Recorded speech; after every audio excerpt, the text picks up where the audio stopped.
पापा जी, आपसे कुछ पूछूं? हाँ मेरी प्यारी सी राजकुमारी, पूछो। आप रोज रात में इतनी देरी से क्यों आते हो?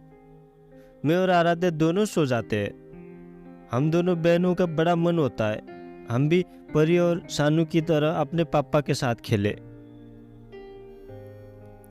6 वर्षीय आद्या ने अपने पापा मोहन बाबू के गालों को चूमते हुए पूछा। बिटिया, मन तो मेरा भी करता है आप दोनों के साथ खेलने का, मगर क्या करूं, मजबूरी ऐसी है कि। मजबूरी? कैसी मजबूरी पापा जी? 5 वर्षीय आराध्या भी मोहन बाबू के गले लगकर बड़े प्यार से बोली। अच्छा, तो आपको भी जानना है? बेटा, मेरी फैक्ट्री हमारे घर से बहुत दूर है, वहां से पैदल आता हूं ना। तो पापा जी आप भी एक साइकिल ले लो ना, सानू के पापा की तरह। वो टिरिन टिरिन करते हुए आते हैं। अच्छा मेरी बेटियों, ले लूंगा जब पैसे इकट्ठा हो जाएंगे। जाओ अब तुम दोनों जाकर खेलो। आद्या, आराध्या, चलो अपने पापा को सोने दो बेटा, आज रविवार का ही तो दिन मिलता है उन्हें। चलो शाबाश, बाहर खेलो। सुधा दोनों बेटियों से बोली। दोनों मुंह बनाते हुए बाहर जाकर बैठ गई। थोड़ी देर से सुधा बाहर आई, दोनों को उदास देखकर बोली, क्या हुआ तुम दोनों को? यहाँ ऐसे क्यों बैठी हो? खेल लो। नहीं मम्मी, पहले ये बताओ पापा के पास साइकिल क्यों नहीं है? बेटा वो, मम्मी प्लीज सच सच बताओ ना, आराध्या बोली। आराध्या, तुम्हारे पापा के पास एक साइकिल तो थी, मगर एक बार चोरी हो गई थी। तो पापा दूसरी क्यों नहीं ले लेते मम्मी? इस बार आद्या बोली। बेटा, हमारे हालात ऐसे नहीं है। वहां गांव में तुम्हारे दादाजी, दादी जी, बुआ जी और यहाँ हम, हमारे लिए खान पान, घर खर्च, तुम दोनों की पढ़ाई, घर का किराया, इन सब में कुछ बचता भी तो नहीं। इसलिए तो मैं भी समय निकाल कर सिलाई करती हूँ लोगों की कपड़ों की। ओह, दोनों एक साथ बोली। सुधा के अंदर जाते ही दोनों बहनों ने एक दूसरे की ओर देखा। यार आराध्या, इसका मतलब पापा के पास पैसे नहीं बचते, इसलिए वो अपनी फैक्ट्री पैदल आते जाते हैं। हाँ दीदी, इसलिए ही वो देरी से आते हैं और जल्दी चले जाते हैं। यार आराध्या, कुछ सोचना पड़ेगा, आद्या बोली। पर क्या, हम तो छोटे बच्चे हैं ना दीदी, आराध्या बोली। तुझे याद है ना, पापा रोज हमें जेब खर्ची के लिए मम्मी को 5-5 रुपए देकर जाते हैं, जो हम दोनों अक्सर अपनी ड्रेस के लिए गुल्लक में जोड़ती रहती है। हाँ दीदी, तो हम अपनी गुल्लक तोड़कर देखते हैं। कहते हुए आद्या के चेहरे पर चमक आ गई। अरे वाह दीदी, चलो, आराध्या बोली। आराम से, पापा सो रहे हैं और मम्मी को बताएंगे, मगर बाद में, चल अभी। इतना कहकर आद्या आराध्या का हाथ थामे हुए चल पड़ी। दोनों ने चुपचाप अपनी गुल्लक तोड़ दी। सारे सिक्के और रुपये गिनने के बाद कुल 700 रुपये निकले। पैसे गिनने के बाद दोनों निराश हो गई। यार आराध्या, इतने में साइकिल नहीं आएगी, मैंने सानू की मम्मी को कहते हुए सुना था। पूरे 1000 रुपए की आई है उनकी साइकिल। तो दीदी अब क्या करे, आराध्या उदास होते हुए बोली।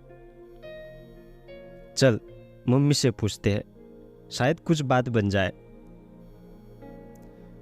दोनों ने सुधा को जाकर पूरी बात बताई तो वो भी रो पड़ी। दोनों बच्चियों को गले लगाकर वो बोली, कितनी प्यारी, कितनी मासूम सोच है तुम्हारी।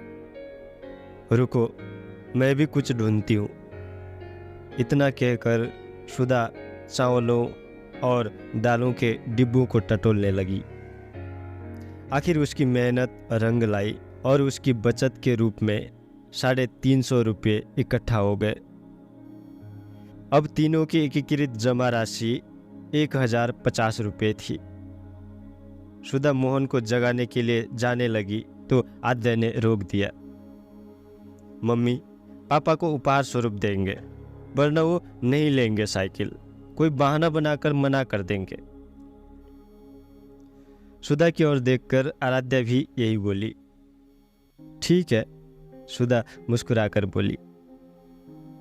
अगले दिन तीनों एक पुरानी साइकिल की दुकान पर पहुंच गए और दूर से खड़े होकर साइकिलों को देखते रहे।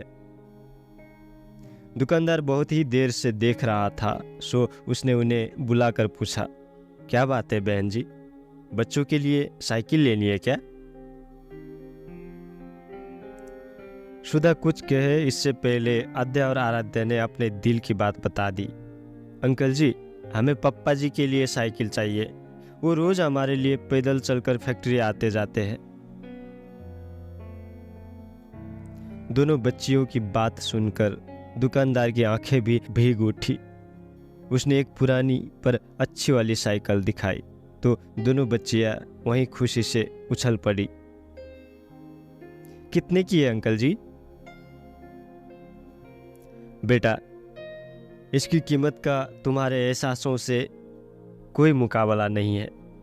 मैंने इसे खरीदकर सही रूप में तैयार करके लगभग 1200 तक बेचने की सोची थी, मगर तुम दोनों की बातों को सुनकर मुनाफा कमाने की सोचना भी पाप लगता है, तो तुम इसकी खरीद मात्र 800 रुपये ही दे दो।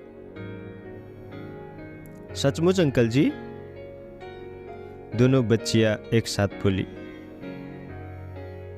उन्होंने दुकानदार को 800 रुपये देकर साइकिल ले ली।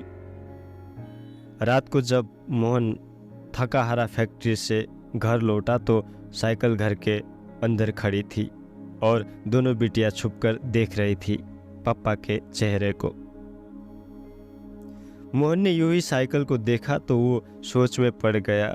उसने इधर उधर देखा और फिर साइकिल पर ऐसे स्नेह भरा हाथ फिराने लगा मानो वो कोई छोटा सा बच्चा हो।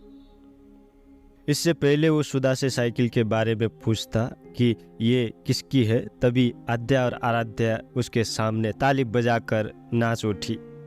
पापा जी, कैसा लगा उपहार? उपहार? मोहन ने सुधा की ओर देखा तो वो भी भीगी हुई पलकों को साफ करते हुए बोली, जी, आपकी बेटियों ने आपके लिए अपनी ओर से उपहार खरीदा है। और तमाम बातें बताने लगी। मोहन की आंखों से आंसू बहने लगे। वो तुरंत दोनों बच्चियों से लिपट गया और बोला, सचमुच ये तो मेरे लिए अनमोल उपहार है, क्योंकि इसमें मेरे परिवार का प्यार और एहसास जुड़ा हुआ है। थैंक यू मेरे बच्चों। इतना कहकर आद्या और आराध्या दोनों को सीने से लगा लिया। तभी आराध्या बोली, पापा, इसमें मम्मी का भी प्यार जुड़ा है, तो उन्हें भी। मोहन ने सुधा की ओर मुस्कुराकर देखा और उसे भी खींचकर सीने से लगा लिया। सभी की आंखें भीगी हुई थी, मगर चेहरे खुशी से भरे हुए थे। कहानी यहीं खत्म होती है। आपको कहानी कैसी लगी कमेंट करके ज़रूर बताना। और हाँ, हमारी YouTube चैनल को सब्सक्राइब नहीं किया है तो ज़रूर कर देना, ताकि ऐसी कहानियाँ हमेशा सुनने को मिले। मिलते हैं फिर किसी नई कहानी के साथ। तब तक के लिए खुश रहे, सुखी रहे और मुस्कुराते रहे।